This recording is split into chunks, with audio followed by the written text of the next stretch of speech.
ದೇವತೆಗಳು ರೂಪ ತಾಳುವ ಮೊದಲು, ನಕ್ಷತ್ರಗಳಿಗೆ ಹೆಸರು ಬರುವ ಮೊದಲು, ಕತ್ತಲೆಗೆ ತನ್ನ ಅರಿವೇ ಇಲ್ಲದ ಕಾಲದಲ್ಲಿ ಅವಳು ಇದ್ದಳು. ಕತ್ತಲೆ, ಸಂಪೂರ್ಣ ಕತ್ತಲೆ, ಅನಂತವಾದ ಅಗಾಧವಾದ ಶೂನ್ಯ. ಯಾವ ಬೆಳಕೂ ಇಲ್ಲ, ಯಾವ ನಾದವೂ ಇಲ್ಲ, ಯಾವ ಚಲನೆಯೂ ಇಲ್ಲ. ಆಗ ಒಂದು ನಾದ ಹುಟ್ಟಿತು. ಯಾವುದೇ ಮೂಲದಿಂದ ಅಲ್ಲ, ಆದರೆ ಎಲ್ಲ ಕಡೆಯಿಂದ ಒಮ್ಮೆಲೆ ಮೊಳಗಿದ ನಾದ. ಪ್ರಾಚೀನ, ಅಗಾಧವಾದ ಪವಿತ್ರ ಅಕ್ಷರ ಓಂ. ಆ ಓಂಕಾರದ ನಾದ ಶೂನ್ಯದಲ್ಲಿ ಅಲೆಯಂತೆ ಹರಡಿತು, ನಿಶ್ಚಲ ನೀರಿಗೆ ಕಲ್ಲು ಬಿದ್ದಂತೆ. ಆ ಅಲೆಗಳಿಂದ ಬೆಳಕು ಹುಟ್ಟಿತು. ಬೆಳಗಿನ ಮೃದು ಬೆಳಕಲ್ಲ ಅದು, 1000 ಸೂರ್ಯರ ಪ್ರಖರತೆಯ ಬಿಳಿ ಚಿನ್ನದ ಬಣ್ಣದ ದಿವ್ಯ ಜ್ಯೋತಿ. ನಿಧಾನವಾಗಿ ಬ್ರಹ್ಮಾಂಡ ರೂಪು ತಾಳತೊಡಗಿತು. ಗ್ಯಾಲಕ್ಸಿಗಳು ಸುತ್ತುತ್ತಾ ಅಸ್ತಿತ್ವಕ್ಕೆ ಬಂದವು. ನಕ್ಷತ್ರಗಳ ನದಿಗಳು ಆಕಾಶದ ಅಗಲಕ್ಕೆ ಹರಿದವು. ಲೋಕಗಳು ಜನ್ಮ ತಾಳಿದವು. ಮತ್ತು ಇವೆಲ್ಲದರ ನಡುವಿನಲ್ಲಿ ಒಂದು ರೂಪವಿಲ್ಲದ ದಿವ್ಯ ಕಾಂತಿ, ಸ್ತ್ರೀಲಿಂಗದ ಪ್ರಾಚೀನವಾದ ಉಸಿರಾಡುತ್ತಿರುವ ಶಕ್ತಿ. ಅವಳೇ ಆದಿಶಕ್ತಿ. ಸೃಷ್ಟಿ ಆಗುವುದಕ್ಕೂ ಮುನ್ನ, ದೇವತೆಗಳು ಹುಟ್ಟುವುದಕ್ಕೂ ಮುನ್ನ ಅವಳಿದ್ದಳು. ಅವಳು ಆದಿಶಕ್ತಿ, ಸಕಲದ ಮೂಲ, ಸಕಲದ ಅಂತ, ಸಕಲದ ನಡುವೆ ಇರುವವಳು. ಆ ದಿವ್ಯಕಾಂತಿ ಮಿಡಿಯಿತು, ಉಸಿರಾಡಿತು, ಅದಕ್ಕೆ ಅರಿವಿತ್ತು, ಅದು ಜಾಗೃತವಾಗಿತ್ತು. ಈಗ ಬ್ರಹ್ಮಾಂಡ ಜೀವಂತವಾಗಿತ್ತು. ಮೋಡಗಳ ಪರ್ವತಗಳು ಚಿನ್ನದ ಬಯಲಿನ ಮೇಲೆ ಎತ್ತರಕ್ಕೆ ಏರಿದ್ದವು. ದ್ರವ ಬೆಳಕಿನ ನದಿಗಳು ಸ್ಫಟಿಕ ಶಿಖರಗಳ ನಡುವೆ ಹರಿಯುತ್ತಿದ್ದವು. ಇದು ಸ್ವರ್ಗಲೋಕ, ದೇವತೆಗಳ ನೆಲೆ. ಬ್ರಹ್ಮನು ತನ್ನ ಕಮಲದ ಮೇಲೆ ಕುಳಿತು ತನ್ನ ಉಸಿರಿನಿಂದ ಸೃಷ್ಟಿಯನ್ನು ನೇಯುತ್ತಿದ್ದನು. ವಿಷ್ಣುವು ಮಹಾಸರ್ಪ ಅನಂತನ ಮೇಲೆ ಮಲಗಿ ಅರೆಮುಚ್ಚಿದ ಕಣ್ಣುಗಳಿಂದ ಬ್ರಹ್ಮಾಂಡವನ್ನು ಧ್ಯಾನಿಸುತ್ತಿದ್ದನು. ಶಿವನು ತನ್ನ 3ನೇ ಕಣ್ಣನ್ನು ಸ್ವಲ್ಪ ತೆರೆದನು. ಬೆಂಕಿಯ ಒಂದು ಬಿರುಕು. ಒಂದೇ ಕ್ಷಣದಲ್ಲಿ ಅವನು ಎಲ್ಲವನ್ನೂ ಕಂಡನು. ಅವನ ಮುಖ ಗಂಭೀರವಾಯಿತು. ಅಸುರ, ಮಹಾ ಅಸುರ, ಇದು ಯಾರೂ ಸಾಮಾನ್ಯ ರಾಕ್ಷಸನಲ್ಲ, ಸೃಷ್ಟಿಯನ್ನೇ ನುಂಗುತ್ತಿರುವ ಮಹಾಶಕ್ತಿ ಎಂದು ನಿಧಾನವಾಗಿ ಭಯಂಕರ ಖಚಿತತೆಯಿಂದ ಹೇಳಿದನು.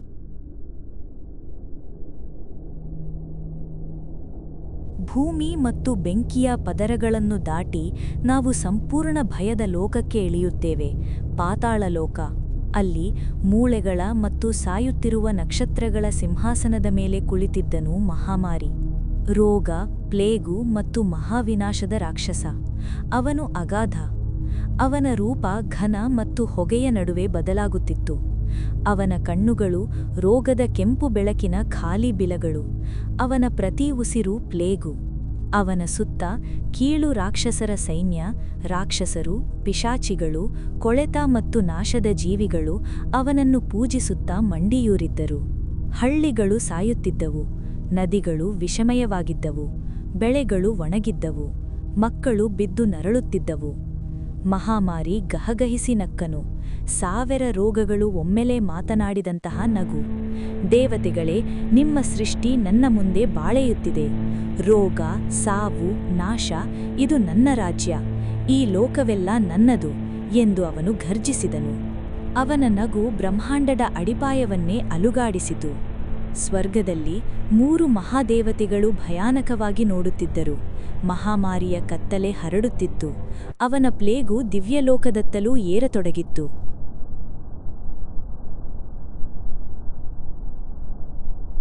ಸ್ವರ್ಗಲೋಕದ ಚಿನ್ನದ ಸಭಾಂಗಣದಲ್ಲಿ ಎಲ್ಲಾ ದೇವತೆಗಳು ಸೇರಿದರು.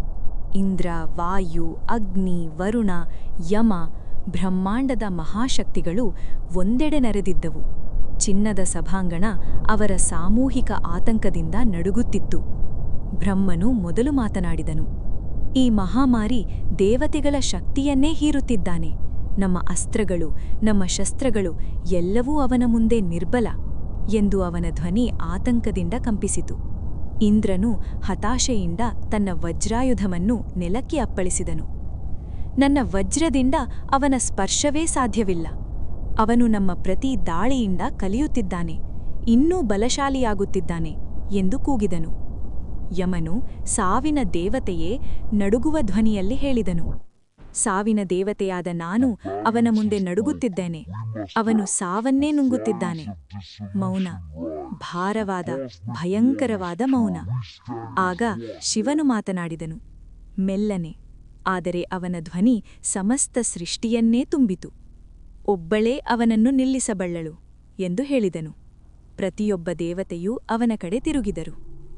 ಅವಳು ಆದಿಶಕ್ತಿ, ಎಲ್ಲಾ ಶಕ್ತಿಯನ್ನು ಹುಟ್ಟಿಸಿದವಳು. ದೇವತೆಗಳು ಅವಳ ಮಕ್ಕಳು. ಅವಳು ನಮ್ಮ ಮಗಳಲ್ಲ. ನಮ್ಮಲ್ಲಿರುವ ಶಕ್ತಿ ಅವಳು ನಮಗೆ ಕೊಟ್ಟದ್ದು. ಅವಳೇ ಸ್ವತಃ ಬಂದು ಹಿಂದಕ್ಕೆ ತೆಗೆದುಕೊಳ್ಳಬೇಕು ಎಂದು ಶಿವನು ವಿವರಿಸಿದನು. ದೇವತೆಗಳು ಒಬ್ಬರನ್ನೊಬ್ಬರು ನೋಡಿಕೊಂಡರು. ನಂತರ ಒಬ್ಬೊಬ್ಬರಾಗಿ ಎಲ್ಲರೂ ಒಪ್ಪಿಗೆಯಲ್ಲಿ ತಲೆಬಾಗಿದರು. ಮರ್ತ್ಯ ಮತ್ತು ಅಮರಲೋಕಗಳ ನಡುವೆ ಇರುವ ಒಂದು ಪವಿತ್ರ ಶಿಖರದ ಮೇಲೆ ದೇವತೆಗಳು ಒಂದು ಮಹಾವೃತ್ತದಲ್ಲಿ ನಿಂತರು. ಕಣ್ಣು ಮುಚ್ಚಿದರು, ಜಪ ಆರಂಭಿಸಿದರು. ಮೊದಲು ಒಂದೇ ಧ್ವನಿ, ನಂತರ 2, ನಂತರ ಎಲ್ಲರ ಧ್ವನಿಗಳು ಒಂದಾದವು.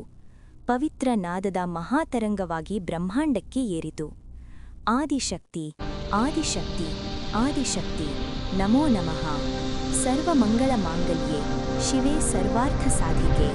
ಈ ಲೋಕವನ್ನು ಕಾಪಾಡು, ಈ ಲೋಕವನ್ನುಳಿಸು. ಬಾ ಅಮ್ಮ, ಬಾ. ಈ ಮಹಾಜಪ ಗುಡುಗಿನಂತಹ ಉತ್ತುಂಗಕ್ಕೆ ಏರಿತು. ಜಪ ಬೆಳೆಯಿತು, ಪರ್ವತ ನಡುಗಿತು, ಆಕಾಶ ಸೀಳಿತು. ನಾಶದಿಂದಲ್ಲ, ಬೆಳಕಿನಿಂದ. ಮತ್ತು ಆ ಬೆಳಕಿನಿಂದ ಎಲ್ಲ ದೇವತೆಗಳ ಸಂಯೋಜಿತ ಭಕ್ತಿ ಮತ್ತು ಸಮರ್ಪಿತ ಶಕ್ತಿಯಿಂದ ಅವಳು ಹೊರಹೊಮ್ಮತೊಡಗಿದಳು. ಇದು ಈ ಕಥೆಯ ಅತ್ಯಂತ ಭವ್ಯವಾದ ಕ್ಷಣ. ಪ್ರತಿಯೊಂದು ದೇವತೆಯಿಂದ ಚಿನ್ನದ ಬೆಳಕಿನ ಧಾರೆ ಹರಿಯಿತು. ಬ್ರಹ್ಮನ 4 ಕೈಗಳಿಂದ, ವಿಷ್ಣುವಿನ ಎದೆಯಿಂದ, ಶಿವನ 3ನೇ ಕಣ್ಣಿನಿಂದ, ಇಂದ್ರನ ಗುಡುಗಿನಿಂದ, ಅಗ್ನಿಯ ಬೆಂಕಿಯಿಂದ, ವರುಣನ ನೀರಿನಿಂದ ಎಲ್ಲವೂ ಆಕಾಶದ ಒಂದೇ ಬಿಂದುವಿನೆಡೆಗೆ ಹರಿಯಿತು. ಆ ಧಾರೆಗಳು ಸೇರಿದವು, ಸುಳಿದವು, ಪ್ರಜ್ವಲಿಸಿದವು ಮತ್ತು ನಿಧಾನವಾಗಿ, ಅಸಾಧ್ಯವೆನ್ನುವಂತೆ ಅದ್ಭುತವಾಗಿ ಬೆಳಕಿನೊಳಗೆ ಒಂದು ರೂಪ ಆಕಾರ ತಾಳತೊಡಗಿತು. ಮೊದಲು ಅವಳ ಕಣ್ಣುಗಳು ಕಾಣಿಸಿದವು. ಕಪ್ಪು, ಆಳವಾದ, ಪ್ರಾಚೀನ ಜ್ಞಾನದಿಂದ ಉರಿಯುವ ಕಣ್ಣುಗಳು. ಸಮಸ್ತ ಸೃಷ್ಟಿಯ ಆದಿ ಮತ್ತು ಅಂತ್ಯ ಎರಡನ್ನೂ ಕಂಡ ಕಣ್ಣುಗಳು. ನಂತರ ಅವಳ ಮುಖ, ವರ್ಣನೆಗೆ ಮೀರಿದ ಸೌಂದರ್ಯ, ಆದರೆ ಬಿರುಗಾಳಿಯಷ್ಟು ಭೀಕರ. ನಂತರ ಅವಳ ಹಲವು ಕೈಗಳು, ಪ್ರತಿಯೊಂದರಲ್ಲೂ ದೇವತೆಗಳು ಅರ್ಪಿಸಿದ ಆಯುಧಗಳು. ಶಿವನ ತ್ರಿಶೂಲ, ವಿಷ್ಣುವಿನ ಸುದರ್ಶನ ಚಕ್ರ, ಇಂದ್ರನ ವಜ್ರಾಯುಧ, ಅಗ್ನಿಯ ಅಗ್ನಿಶೂಲ, ವರುಣನ ಪಾಶ, ಬ್ರಹ್ಮನ ಪವಿತ್ರ ಕಮಂಡಲ. ಹೂವು ಮತ್ತು ನಕ್ಷತ್ರಗಳಿಂದ ಅಲಂಕೃತಳಾಗಿ ಅವಳ ಕೂದಲು ಪ್ರವಾಹದ ನದಿಗಳಂತೆ ಹರಿಯುತ್ತಿತ್ತು. ಅವಳ ಸಿಂಹವಾಹನ ಅವಳ ಪಕ್ಕದಲ್ಲಿ ಘರ್ಜಿಸಿತು. ಆ ಘರ್ಜನೆ ಸ್ವರ್ಗವನ್ನೇ ನಡುಗಿಸಿತು. ಅವಳೇ ಮಾರಿಕಾಂಬೆ, ಸಾವು ಮತ್ತು ರೋಗದ ಮೇಲೆ ಅಧಿಕಾರ ನಡೆಸುವ ತಾಯಿ. ಒಂದು ಕೈಯಲ್ಲಿ ಮಾರಿಯನ್ನು ಮತ್ತು ಇನ್ನೊಂದು ಕೈಯಲ್ಲಿ ಜೀವವನ್ನು ಹಿಡಿದವಳು. ಅವಳು ಕಣ್ಣು ಪೂರ್ತಿಯಾಗಿ ತೆರೆದಳು. ಇಡೀ ಬ್ರಹ್ಮಾಂಡ ನಡುಗಿತು. ನಾ ಬಂದಿದ್ದೇನೆ. ಅವಳ ಧ್ವನಿ 1000 ನದಿಗಳಂತೆ ಮೊಳಗಿತು, ಮೃದು ಮತ್ತು ಭಯಂಕರ ಏಕಕಾಲದಲ್ಲಿ. ಮೌನ. ನಂತರ ದೇವತೆಗಳು, ಸೃಷ್ಟಿಯ ಅತ್ಯಂತ ಮಹಾಶಕ್ತಿಗಳು ಅವಳ ಮುಂದೆ ನೆಲಕ್ಕೆ ತಲೆಬಾಗಿದರು. ಶಿವನು ತನ್ನ ಹಣೆಯನ್ನು ನೆಲಕ್ಕೆ ಮುಟ್ಟಿಸಿ ಹೇಳಿದನು, ಅಮ್ಮ, ಈ ಲೋಕವನ್ನು ಕಾಪಾಡಿಸು. ಅವಳು ಅವನನ್ನು ನೋಡಿದಳು. ಅವಳ ಕಣ್ಣುಗಳಲ್ಲಿ ತಾಯಿ ತನ್ನ ಮಗುವಿನ ಮೇಲೆ ತೋರಿಸುವ ಅನಂತ ಮಮತೆಯಿತ್ತು. ನನ್ನ ಮಕ್ಕಳನ್ನು ಕಾಪಾಡಿಸ್ಬೇನು, ಯಾವಾಗಲೂ, ಅವಳು ವಾಗ್ದಾನ ಮಾಡಿದಳು. ಮಾರಿಕಾಂಬೆ ಭೂಮಿಯತ್ತ ಇಳಿಯತೊಡಗಿದಳು. ಅವಳ ಕೆಳಗೆ ಪಶ್ಚಿಮ ಘಟ್ಟಗಳ ಅತ್ಯಂತ ಸುಂದರವಾದ ಭೂಮಿ ಹರಡಿತ್ತು. ಹಸಿರಾದ, ಅಸಾಧ್ಯವಾಗಿ ಸುಂದರವಾದ ಭೂಮಿ. ದಟ್ಟ ಕಾಡುಗಳು, ಬೆಳ್ಳಿಯ ನದಿಗಳು, ಮಂಜು ಮುಚ್ಚಿದ ಪರ್ವತಗಳು. ಆದರೆ ಈ ಸ್ವರ್ಗದ ಮೇಲೆ ಒಂದು ನೆರಳು ಬಿದ್ದಿತ್ತು. ಹಳ್ಳಿಗಳು ಮೌನವಾಗಿದ್ದವು. ಪಕ್ಷಿಗಳ ಹಾಡು ನಿಂತಿತ್ತು. ನದಿಗಳು ಬೂದು ಬಣ್ಣದಲ್ಲಿ ಹರಿಯುತ್ತಿದ್ದವು. ಜನರು ತಮ್ಮ ಬಾಗಿಲಲ್ಲೇ ರೋಗಿಷ್ಠರಾಗಿ ಸಾಯುತ್ತಾ ಮಲಗಿದ್ದರು. ಮಕ್ಕಳು ಮೆಲ್ಲನೆ ಅಳುತ್ತಿದ್ದವು. ವೃದ್ಧರು ಖಾಲಿ ಕಣ್ಣುಗಳಿಂದ ಆಕಾಶವನ್ನೇ ನೋಡುತ್ತಿದ್ದರು. ಮಹಾಮಾರಿಯ ಪ್ಲೇಗು ಈ ನಾಡನ್ನು ತಲುಪಿತ್ತು. ಮಾರಿಕಾಂಬೆಯ ಮುಖ ಬದಲಾಯಿತು. ಅವಳ ಕಣ್ಣುಗಳಲ್ಲಿದ್ದ ಮಮತೆ ನಿಧಾನವಾಗಿ ಉರಿಯುವ ಕೋಪವಾಗಿ ಪರಿವರ್ತನೆಯಾಯಿತು. ತನ್ನ ಮಕ್ಕಳಿಗೆ ಹಾನಿಯಾಗುವುದನ್ನು ಕಂಡ ತಾಯಿಯ ರೌದ್ರ. ನನ್ನ ಮಕ್ಕಳನ್ನು ಸ್ಪರ್ಶಿಸಿದ್ದಾನೆ, ಅವಳು ಮೆಲ್ಲನೆ ಆದರೆ ಅಪಾಯಕಾರಿಯಾಗಿ ಹೇಳಿದಳು. ಅವಳು ಭೂಮಿಯ ಮೇಲೆ ಇಳಿದಳು. ಅವಳ ಪಾದ ನೆಲವನ್ನು ಮುಟ್ಟಿದ ಕಡೆಯೆಲ್ಲ ಹೂವುಗಳು ಅರಳಿದವು. ಅವಳ ಹತ್ತಿರ ಇದ್ದ ರೋಗಿಗಳು ಚಲಿಸಿದರು. ಅವರ ಮುಖಕ್ಕೆ ಬಣ್ಣ ಮರಳಿತು. ಅವರ ಉಸಿರು ಆಳವಾಯಿತು. ಒಂದು ಚಿಕ್ಕ ಮಗು, 5 ವರ್ಷದ ಹುಡುಗಿ, ರೋಗದಿಂದ ನಿತ್ರಾಣಲಾಗಿ ಅರಿಜೀವವಾಗಿ ಮಲಗಿದ್ದಳು. ಅವಳು ಕಣ್ಣು ತೆರೆದು ಮಾರಿಕಾಂಬೆಯನ್ನು ಕಂಡಳು. ತನ್ನ ಪುಟ್ಟ ಕೈಯನ್ನು ಚಾಚಿದಳು. ಮಾರಿಕಾಂಬೆ ಮಂಡಿಯೂರಿದಳು. ಆ ಮಗುವಿನ ಪುಟ್ಟ ಕೈಯನ್ನು ತನ್ನ ಕೈಯಲ್ಲಿ ಹಿಡಿದಳು. ಭಯಬೇಡ ಕಣ್ಣಮ್ಮ, ಅಮ್ಮ ಬಂದಿದ್ದಾಳೆ. ಅವಳು ಅನಂತ ಮೃದುತ್ವದಿಂದ ಪಿಸುಗುಟ್ಟಿದಳು. ಮಗುವಿನ ಜ್ವರ ಕಡಿಮೆಯಾಯಿತು. ಕಣ್ಣುಗಳು ತಿಳಿಯಾದವು. ಆ ಪುಟ್ಟ ಮುಖ ನಕ್ಕಿತು. ಮಾರಿಕಾಂಬೆ ಎದ್ದು ನಿಂತಳು. ಅವಳ ಮುಖ ಪರಿವರ್ತನೆಯಾಗಿತ್ತು. ತಾಯಿಯ ಮಮತೆ ಇನ್ನೂ ಅಲ್ಲಿತ್ತು. ಆದರೆ ಅದರ ಹಿಂದೆ ಈಗ ದೈವಿಕ ಕ್ರೋಧದ ಮಹಾಜ್ವಾಲೆ ಉರಿಯುತ್ತಿತ್ತು. ಅವಳು ದಿಗಂತದ ಕತ್ತಲೆಯತ್ತ ನೋಡಿದಳು. ಮಹಾಮಾರಿ ತನ್ನ ಕತ್ತಲೆಯಿಂದ ಹೊರಬಂದನು. ಅವನು ಅಗಾಧ. ಅವನ ರೂಪ ಆಕಾಶವನ್ನೇ ಮರೆಮಾಡಿತ್ತು. ಅವನ ಸೈನ್ಯ ಅವನ ಹಿಂದೆ ದಿಗಂತದವರೆಗೆ ಹರಡಿತ್ತು. ಅವನು ಮಾರಿಕಾಂಬೆಯನ್ನು ಭೂಮಿಯ ಮೇಲೆ ಒಬ್ಬಳೇ ನಿಂತಿರುವುದನ್ನು ಕಂಡು ನಕ್ಕನು. ದೇವಿ, ದೇವತೆಗಳು ನಿನ್ನನ್ನೇ ಕಳಿಸಿದ್ದಾರಾ? ಅವರ ಶಕ್ತಿ ಇಷ್ಟು ಕುಸಿದಿದೆ. ಹೆಂಗಸನ್ನು ನನ್ನ ವಿರುದ್ಧ ಕಳಿಸುತ್ತಿದ್ದಾರಾ? ಹಾಸ್ಯವಾಗಿದೆ ಎಂದು ಅಟ್ಟಹಾಸದಿಂದ ನಕ್ಕನು. ಅವನ ನಗು ಪ್ಲೇಗಿನ ಗಾಳಿಯಂತಿತ್ತು. ಅವನ ಸುತ್ತಮುತ್ತ ಅವನ ಸೈನ್ಯ ಆಯುಧಗಳನ್ನು ಅಲುಗಾಡಿಸಿತು. ಮಾರಿಕಾಂಬೆ ದೀರ್ಘಕ್ಷಣ ಏನೂ ಹೇಳಲಿಲ್ಲ. ನಂತರ ಅವಳು ನಕ್ಕಳು, ಮತ್ತು ಅದು ಯಾರಾದರೂ ಎಂದಾದರೂ ಕಂಡ ಅತ್ಯಂತ ಭಯಂಕರವಾದ ನಗುವಾಗಿತ್ತು. ನಾ ಕಳಿಸಲ್ಪಟ್ಟವಳಲ್ಲ, ನಾ ಬಂದವಳು. ಎಲ್ಲಾ ಶಕ್ತಿ ನನ್ನದು. ದೇವತೆಗಳು ನನಗೆ ಕೊಟ್ಟಿದ್ದಲ್ಲ. ಅವರು ನನ್ನ ಶಕ್ತಿಯನ್ನು ಹಿರಿತೆಗೊಂಡು ಹೋಗಿದ್ದರು. ಈ ಕ್ಷಣ ನಾನೇ ಹಿರಿತೆಗೊಂಡು ಬಂದಿದ್ದೇನೆ ಎಂದು ಅವಳು ಹೇಳಿದಳು. ಅವಳು ಮಾತನಾಡುತ್ತಿದ್ದಂತೆ ಅವಳ ಕೈಯಲ್ಲಿದ್ದ ಆಯುಧಗಳು ಹೊಳೆಯತೊಡಗಿದವು. ತ್ರಿಶೂಲ ನೀಲಿ ಬೆಂಕಿಯಲ್ಲಿ ಉರಿಯಿತು. ಚಕ್ರ ಚಿನ್ನದ ಬಣ್ಣದಲ್ಲಿ ತಿರುಗಿತು. ವಜ್ರಾಯುಧ ಬಿಳಿ ಮಿಂಚಿನಲ್ಲಿ ಸಿಡಿಯಿತು. ಅವಳ ಧ್ವನಿ ಆಕಾಶವನ್ನೇ ತುಂಬಿತು. ನಾನು ಆದಿಶಕ್ತಿ. ನಾನು ಶಿಷ್ಟಿಯ ಅಮ್ಮ. ನಾನು ಸಾವಿನ ದೇವತೆಯಲ್ಲ, ನಾನು ಸಾವನ್ನೇ ಆಳುವ ದೇವತೆ. ಈ ರೋಗ, ಈ ನಾಶ, ಈ ಕಾರಿರುಳು ನನ್ನ ಆಜ್ಞೆಯಿಲ್ಲದೆ ಒಂದೂ ಚಲಿಸುವುದಿಲ್ಲ. ಅವಳ ಹಿಂದೆ ಆಕಾಶ ದಿವ್ಯ ಬೆಂಕಿಯಲ್ಲಿ ಸ್ಫೋಟಿಸಿತು. ಅವಳ ಸಿಂಹ ಘರ್ಜಿಸಿತು. ಆ ಘರ್ಜನೆ ಭೂಮಿಯನ್ನೇ ಸೀಳಿತು. ಅವಳ ರೂಪ ಬೆಳೆಯಿತು. ಬೃಹತ್ತಾಗಿ, ಭವ್ಯವಾಗಿ, ಆಕಾಶವನ್ನೇ ತುಂಬುವಂತೆ ಅವಳ ದಿವ್ಯ ಉಪಸ್ಥಿತಿ ಹರಡಿತು. ಮಹಾಮಾರಿಯ ನಗು ಅವನ ಗಂಟಲಲ್ಲೇ ಸತ್ತಿತು. ಮೊದಲ ಬಾರಿಗೆ ಅವನಿಗೆ ಭಯವಾಯಿತು. ಯುದ್ಧ ಆರಂಭವಾಯಿತು. ಅದು ಮರ್ತ್ಯಲೋಕ ಎಂದೂ ಕಂಡಿರದ ಯುದ್ಧ. ಮಾರಿಕಾಂಬೆ ಬಿರುಗಾಳಿಯಂತೆ ಚಲಿಸಿದಳು. ಅವಳ ಹಲವು ಕೈಗಳು ಎಲ್ಲ ದಿಕ್ಕುಗಳಲ್ಲಿ ಒಮ್ಮೆಲೇ ಹೊಡೆದವು. ಅವಳ ಆಯುಧಗಳು ರಾಕ್ಷಸ ಸೈನ್ಯವನ್ನು ಮೋಡಗಳ ನಡುವೆ ಮಿಂಚು ಹರಿಯುವಂತೆ ಸೀಳಿದವು. ಅವಳ ತ್ರಿಶೂಲ ಎಲ್ಲೆಲ್ಲಿ ಪ್ಲೇಗು ಬೇರೂರಿತ್ತೋ ಅಲ್ಲಿ ಭೂಮಿಯನ್ನು ತಿವಿಯಿತು, ಮತ್ತು ಆ ಗಾಯಗಳಿಂದ ಗುಣಪಡಿಸುವ ಬೆಳಕು ಹೊರಹೊಮ್ಮಿತು. ರೋಗಿಗಳನ್ನು ಗುಣಪಡಿಸಿತು, ಸಾಯುತ್ತಿರುವವರನ್ನು ಬದುಕಿಸಿತು. ಅವಳ ಚಕ್ರ ರಾಕ್ಷಸ ಸೈನ್ಯದ ನಡುವೆ ಸುತ್ತಿತು. ಆ ಚಿನ್ನದ ಚಕ್ರದ ಪ್ರತಿ ಸುತ್ತಿನಲ್ಲಿ 100 ರಾಕ್ಷಸರು ನಾಶವಾದರು. ಅವಳ ಸಿಂಹ ತನ್ನ ಉಗುರುಗಳಿಂದ ಮತ್ತು ಘರ್ಜನೆಯಿಂದ ಕತ್ತಲೆಯನ್ನು ಸೀಳಿತು. ಮಹಾಮಾರಿ ಹೋರಾಡಿದನು. ಅವನ ಪ್ಲೇಗಿನ ಆಕ್ರಮಣಗಳು ಅವಳನ್ನು ಹೊಡೆಲವು. ಆದರೆ ಅವನ ರೋಗ ಅವಳನ್ನು ಮುಟ್ಟಿದಲ್ಲಿ ಕರಗಿಹೋಯಿತು. ಅವಳೇ ರೋಗದ ಸಾರ್ವಭೌಮಳು. ರೋಗ ತನ್ನ ಸ್ವಂತ ರಾಣಿಯನ್ನು ಹೇಗೆ ತಾನೇ ಹಾನಿ ಮಾಡಬಲ್ಲದು? ಮಹಾಮಾರಿ ಹತಾಶನಾಗಿ, ನಂಬಲಾಗದವನಾಗಿ ಕೂಗಿದನು. ಹೀಗೆ ಆಗುವುದಿಲ್ಲ. ನನ್ನ ರೋಗ ಯಾರನ್ನೂ ಬಿಡುವುದಿಲ್ಲ, ನಿನ್ನನ್ನು ಸ್ಪರ್ಶಿಸುತ್ತದೆ. ಮಾರಿಕಾಂಬೆ ತ್ರಿಶೂಲದಿಂದ ಅವನನ್ನು ಹೊಡೆಯುತ್ತಾ ಹೇಳಿದಳು, ನನ್ನ ಮಕ್ಕಳು ನಾನಿರುವಾಗ ರೋಗಕ್ಕೆ ಬಲಿಯಾಗುವುದಿಲ್ಲ. ಮಾರಿಕಾಂಬೆ ಇರುವವರೆಗೆ ರೋಗ ಜಯಿಸುವುದಿಲ್ಲ. ಅವಳು ಅಗ್ನಿಶೂಲವನ್ನು ನೇರವಾಗಿ ಮಹಾಮಾರಿಯ ಎದೆಗೆ ಎಸೆದಳು. ಅವನು ತೊಡರಿದನು. ಮೊದಲ ಬಾರಿಗೆ ಅವನು ರಕ್ತ ಸುರಿಸಿದನು. ಯುದ್ಧ ತನ್ನ ಉತ್ತುಂಗ ತಲುಪಿತು. ಮಾರಿಕಾಂಬೆ ಮತ್ತು ಮಹಾಮಾರಿ ಮುಖಾಮುಖಿಯಾಗಿ ನಿಂತಿದ್ದರು. ಗಾಯಗೊಂಡ, ಪ್ರಜ್ವಲಿಸುವ ಬ್ರಹ್ಮಾಂಡವೇ ಅವರ ಸುತ್ತ ಬಿರುಕು ಬಿಡುತ್ತಿತ್ತು. ಮಹಾಮಾರಿ ಕೊನೆಯ ಹತಾಶ ಪ್ರಯತ್ನ ಮಾಡಿದನು. ಅವನ ಬಾಯಿ ಅವಳನ್ನು ನುಂಗಲು, ಸಮಸ್ತ ಸೃಷ್ಟಿಯನ್ನೇ ನುಂಗಲು ತೆರೆಯಿತು. ಮಾರಿಕಾಂಬೆ ಸಂಪೂರ್ಣ ನಿಶ್ಚಲವಾಗಿ ನಿಂತಳು. ಅವಳು ಕಣ್ಣು ಮುಚ್ಚಿದಳು, ಉಸಿರಾಡಿದಳು. ಅವಳ ಅಂತರಾಳದ ಆಳದಿಂದ, ಅಸ್ತಿತ್ವದ ಮೂಲ ಸ್ಥಾನದಿಂದ ಅವಳ ನಿಜವಾದ, ಅತ್ಯಂತ ಪ್ರಾಚೀನ, ಅತ್ಯಂತ ಭೀಕರ ಶಕ್ತಿ ಎದ್ದಿತು.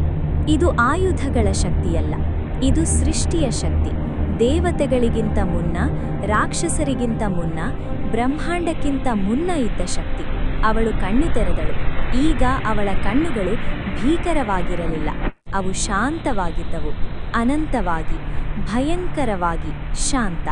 ಅವಳು ಒಂದೇ ಕೈಯನ್ನು ಎತ್ತಿದಳು. ಸಾಕು, ಅಷ್ಟೇ, ಒಂದೇ ಒಂದು ಪದ.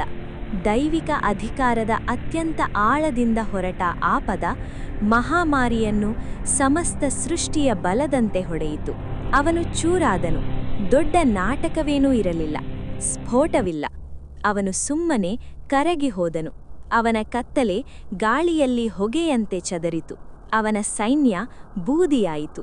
ಅವನ ಪ್ಲೇಗು ಭೂಮಿಯಿಂದ ಆವಿಯಾಯಿತು. ಪ್ರತಿ ಹಳ್ಳಿಯಿಂದ, ಪ್ರತಿ ನದಿಯಿಂದ, ಪ್ರತಿ ಸಾಯುತ್ತಿರುವ ದೇಹದಿಂದ ಮೌನ. ಆಕಾಶ ತಿಳಿಯಾಯಿತು. ಪಶ್ಚಿಮ ಘಟ್ಟಗಳಾದ್ಯಂತ ಹಕ್ಕಿಗಳು ಮತ್ತೆ ಹಾಡತೊಡಗಿದವು. ಇಡೀ ನಾಡಿನಾದ್ಯಂತ ಜನರು ಎಚ್ಚೆತ್ತರು. ರೋಗಿಗಳು ತಮ್ಮ ಹಾಸಿಗೆಯಿಂದ ಹಠಾತ್ತನೆ ಎದ್ದು ಕುಳಿತರು, ಪವಾಡದಂತೆ ಗುಣಮುಖರಾಗಿ. ತಾಯಂದಿರು ತಮ್ಮ ಮಕ್ಕಳ ಜ್ವರ ಕಡಿಮೆಯಾದಾಗ ಸಂತೋಷದ ಕಣ್ಣೀರು ಸುರಿಸಿದರು.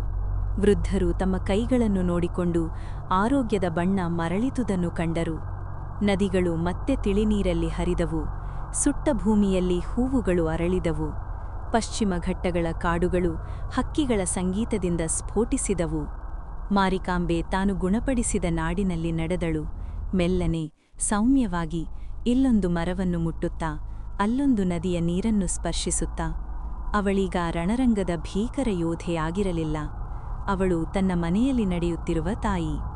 ಮೊದಲಿನ ಆ ಚಿಕ್ಕ ಹುಡುಗಿ ಈಗ ಗುಣಮುಖಳಾಗಿ ಹೊಲದಲ್ಲಿ ಓಡಿಬಂದು ಮಾರಿಕಾಂಬೆಯನ್ನು ಕಂಡು ನಿಂತಳು.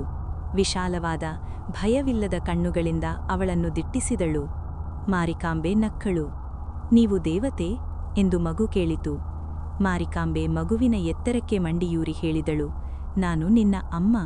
ಮಗು ಅವಳತ್ತ ಓಡಿತು. ಮಾರಿಕಾಂಬೆ ಅವಳನ್ನು ಎತ್ತಿ ಅಪ್ಪಿಕೊಂಡಳು. ಅವರ ಸುತ್ತ ಗ್ರಾಮಸ್ಥರು ಹೊರಬಂದರು, ಒಬ್ಬೊಬ್ಬರಾಗಿ. ರೈತರು, ಹೆಂಗಸರು, ಹಿರಿಯರು, ಮಕ್ಕಳು. ಅವರು ಅವಳನ್ನು ನೋಡಿದರು. ಯಾರು ಹೇಳದಿದ್ದರೂ ಮಗು ತನ್ನ ತಾಯಿಯನ್ನು ಗುರುತಿಸುವಂತೆ ಅವರು ಅವಳನ್ನು ಗುರುತಿಸಿದರು. ಅವರು ಮಂಡಿಯೂರಿದರು. ಬ್ರಹ್ಮ, ವಿಷ್ಣು ಮತ್ತು ಶಿವ ಸ್ವರ್ಗದಿಂದ ಇಳಿದು ಬಂದು ಮಾರಿಕಾಂಬೆಯ ಮುಂದೆ ನಿಂತರು. ಅವರು ತಲೆಬಾಗಿದರು. ಸೃಷ್ಟಿಯ 3 ಮಹಾದೇವತೆಗಳು ತಾಯಿಯ ಮುಂದೆ ನಮಸ್ಕರಿಸುತ್ತಿದ್ದರು.